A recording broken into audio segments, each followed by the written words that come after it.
ప్రచారం బాగా నడుస్తుంది. కానీ ఈరోజు బడంగ్పేట్ మున్సిపల్ గ్రౌండ్స్కి వచ్చినాము. అందరు శ్రీరాములు యాదవ్ గారితో వాకర్స్ అందరితోటి ఒకసారి కలిసి హాయ్ నమస్తే అని చెప్పేందుకు వచ్చినాము. అందరు ఉత్సాహంగా ఉన్నారు. ఎలక్షన్స్ దగ్గరకు వస్తున్నాయి. కానీ చాలా సంతోషం ఏంటంటే ఆ ఉత్సాహము పోస్టల్ బ్యాలెట్ వేసి బయటికి వచ్చిన వాళ్ళ ముఖం మీద ఉత్సాహం ఉన్నది. ఇక స్లోగన్ లియోదు కానీ 90% ఒకటే ఒక పార్టీ దిక్కేసింది పోస్టల్ బ్యాలెట్స్. ఇక మీరే ఊహించుకోండి ఏ పార్టీకి వేసింది. అది 90% ఒకటే. అంటే మేము ఏమనుకుంటున్నాము, ఫస్ట్ రౌండ్ ఆల్రెడీ నిర్ణయం ఏదో తీసుకున్నారు. అది ఏ నిర్ణయం తీసుకున్నారు అందరికీ తెలుసు.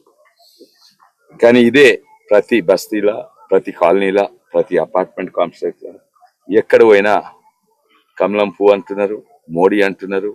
మోడీ చేసినవి ఎవరు ఏం చేసినా, ఎవరు ఎంత ఇచ్చినా మ్యా ఓటైతే మోడీకి అంటున్నారు. కాలనీలలో, బస్తీలలో, గ్రామాల్లో. అవతలి పార్టీ పెద్దలు, నాయకులు అందరు కూడా వాళ్ళు మాట తప్పుతున్నారు. భాష మళ్ళీ మార్చిండ్రు. వెనకట బూతులు లేకుంటే పర్సనల్ విమక్తలు, పర్సనల్ మీద కామెంట్స్ ఇవన్నీ మొదలుపెట్టిండ్రు. అయితే ఫ్రస్ట్రేషన్ అనుకుంటున్నాను. వచ్చే ఎన్నికలనైతే కనీసం 12 సీట్లు బీజేపీ గెలుస్తుంది. అండ్ దీంతో ఎంతో మంది కార్పొరేటర్స్, గ్రామీణ ప్రాంతంలో సర్పంచ్ ఎలక్షన్స్ 2-3 నెలల తర్వాత ఉన్నది. 50% కంటే ఎక్కువ 60% సర్పంచ్లు బీజేపీ సర్పంచ్లు ఉంటారు. వార్డు మెంబర్లు దాదాపు 4-5 వేల వార్డు మెంబర్లు బీజేపీ ఉంటుంది. దీంతో ఒక మార్పు వస్తుంది. ఎప్పుడు బీజేపీ ఈ రాష్ట్రాన్ని పాలించలేదు. కానీ ఈ ఎలక్షన్ తోటి ఒక సర్పంచ్ల కాడి నుంచి MPTC, ZPTCs, corporations, local bodies అన్నిటి కూడా బీజేపీ ఉంటుంది. అండ్ తప్పనిసరిగా వచ్చే ఎమ్మెల్యేలు బీజేపీ ఎమ్మెల్యే ఉంటుంది, బీజేపీ ప్రభుత్వం ఉంటుంది.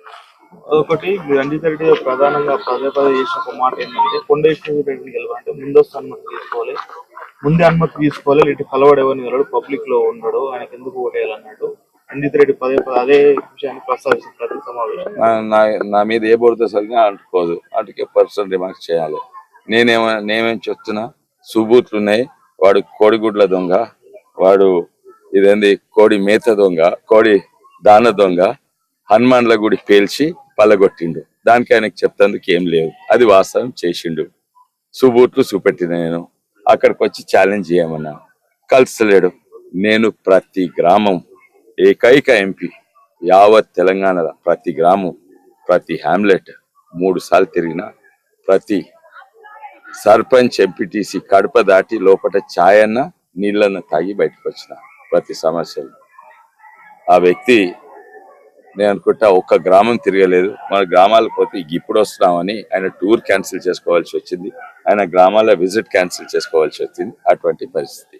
సర్వే చేసుకుంటే ఆయనను ఎవరు గుర్తుపడతలేరు. మీ ఎంపీ ఎవరంటే చాలా మందికి తెలియదు. కొంతమంది నా పేరు చెప్తున్నారు, కొండ విశ్వేశ్వరరెడ్డి. కొంతమంది ఆయన ఎంపీ ఉన్నప్పుడు లాస్ట్ ఇయర్ సర్వే చేసుకుంటే, కొంతమంది ఏమో సునీతా మహేందర్ రెడ్డి గారి పేరు చెప్తున్నారు. మీ ఎంపీ ఎవరంటే సునీతా మహేందర్ రెడ్డి అంటారు. అటువంటి పరిస్థితి ఉన్నాడు.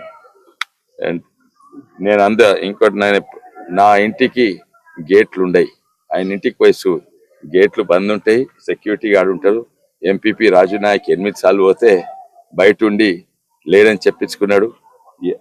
సెక్యూరిటీలో బయటికి ఎలగొట్టిన పరిస్థితి ఎంతో మందికి ఉన్నది.